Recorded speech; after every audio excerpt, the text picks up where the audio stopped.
Bună, eu sunt Răzvan și azi voi vă arăta cum să faceți poțiuni. În primul rând, ăsta este locul meu de poțiuni. Nu cred că vă vine să credeți, dar totul l-am scopit survival. Dar, bine, asta trecem mai departe. Asta e locul meu automatizat de făcut poțiuni. Vă trebuie mai întâi, dacă vreți să faceți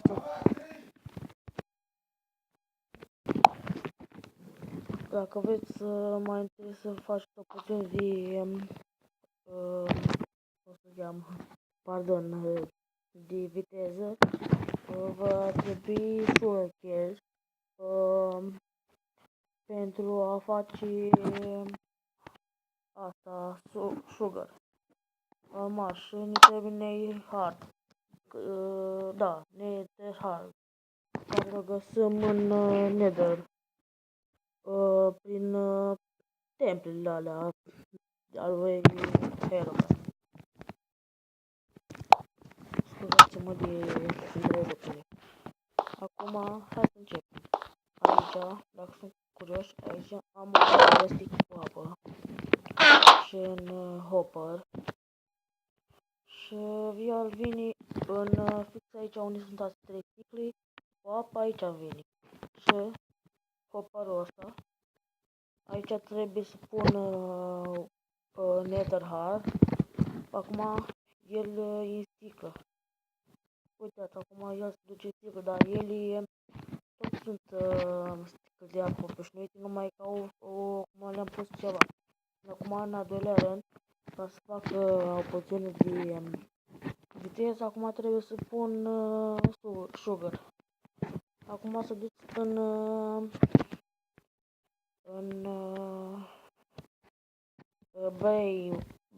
brewing stang. Acum să face acolo și dacă vrem să facem o poțiune mai durabilă, trebuie să punem redstone.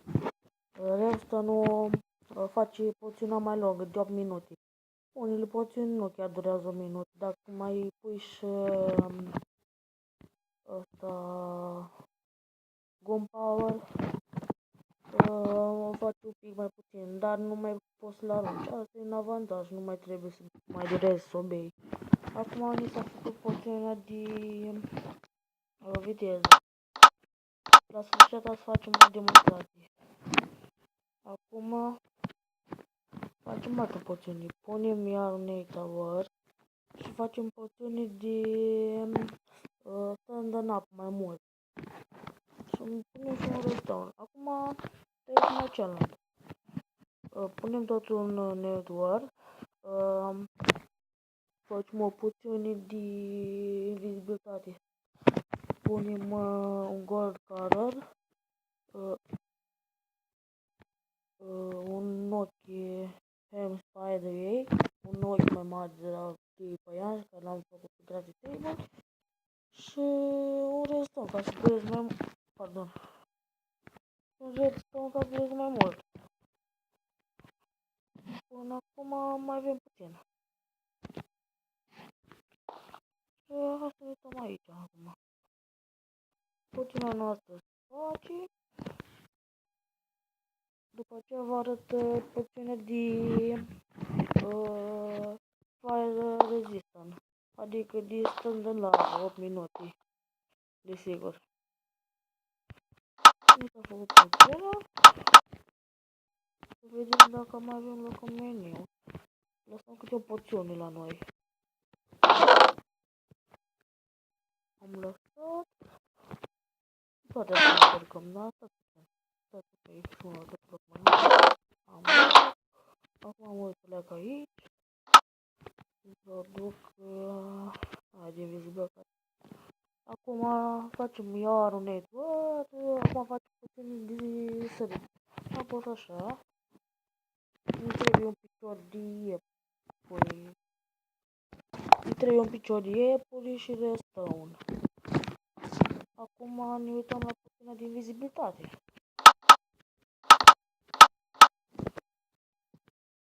Ne și puțină de vizibilitate. Acum punem 2 stick înapoi.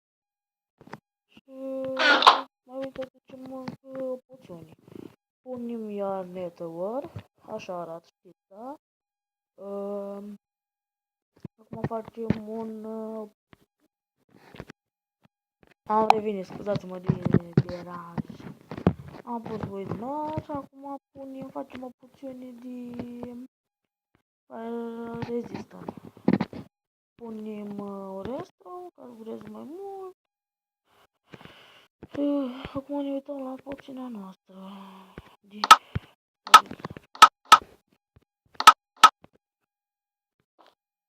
Nu e nimic dacă nu vrei să ne dar încercați.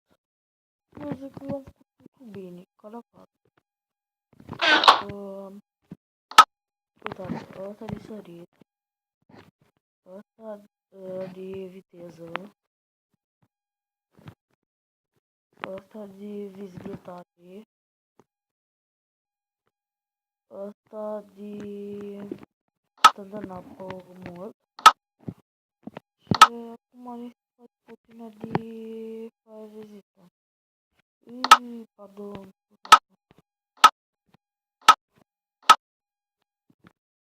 Acum facem una de triangle, adică asta, în fața mea, face mai bine cu sabia, mai tare, mai bine. Aici punem un nether, punem aici magă lângă crem, așa, și redstone.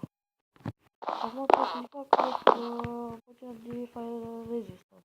Aici puțin de triangle, de dată cu sabia mai tare, mai bine, și acum ne o luăm. Nu știu ceva, dar nu contează.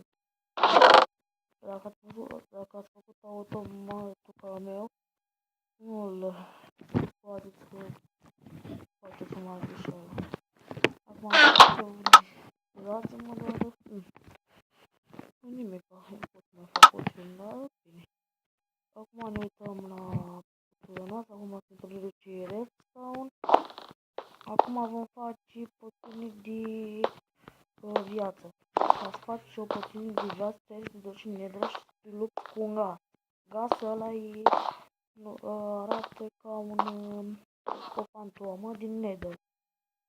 Fantoma din nether, dacă ai un arc, doar cu arc, frumos sau cu sabia, când îți dă el bila de foc și dacă e oprit ca lumea, dacă poți să-i dai înapoi bila, să nimerești, poți să-l omori. Sau cu arcul. Dacă ai un arc făcut ca lumea, gata, am murit. Eu am destul, nu contează. Ca să vă fac casticul de viață. Îți dau o lacrimă de gaz. M-a venit asta din mâna mea. Uite, uitați, gaz pen, așa se cheamă. Acum fac. Am pus, am introdus, am pus lacrimă, punem o restă, unde se face lacrima de gaz, pardon, și acum trebuie să punem ăsta, un power, ca să putem să aruncăm puțin, să vedeți cum se face. Uităm la puțină de fire.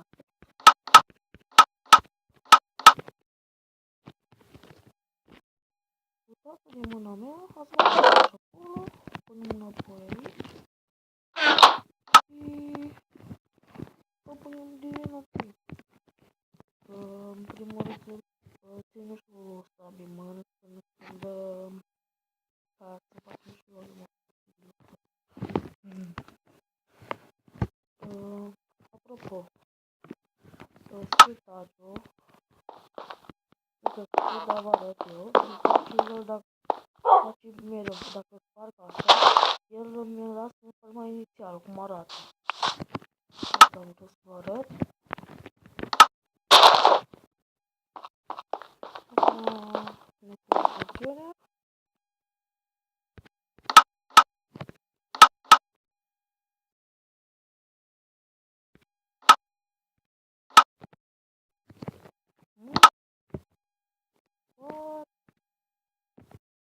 Nu știu de ce nu merge, dar ciudat. Și acum, uite, regenerația, nu știu se cheamă, 1 minut jumate. E destul.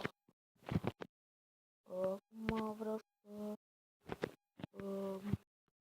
facem acum încă 2 porțiuni. Acum vreau să fac porțiuni de scăderi de viață.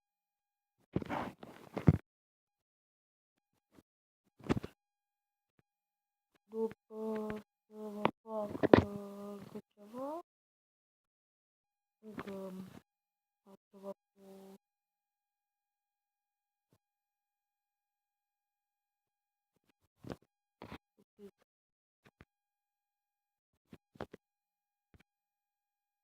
am mai văzut. Acum să-mi fac, face dimineața, acum vreau să mai văd. Asta e tot destul de mare, asta e portalul meu, mare tot, fain. Zic eu, nu cred că mă credeți că e pe scurva, dar e pe scurva, nu zic că făcut creativ sau ceva în genul. Asta e camera chestelor. Nice, de asta sunt capace să mai așa de fundal. Asta vreau să umplu tot terenul de torți ca să nu se spawneze mob. Astea sunt chesturile mele. Deci se închide. Poate arată noapte.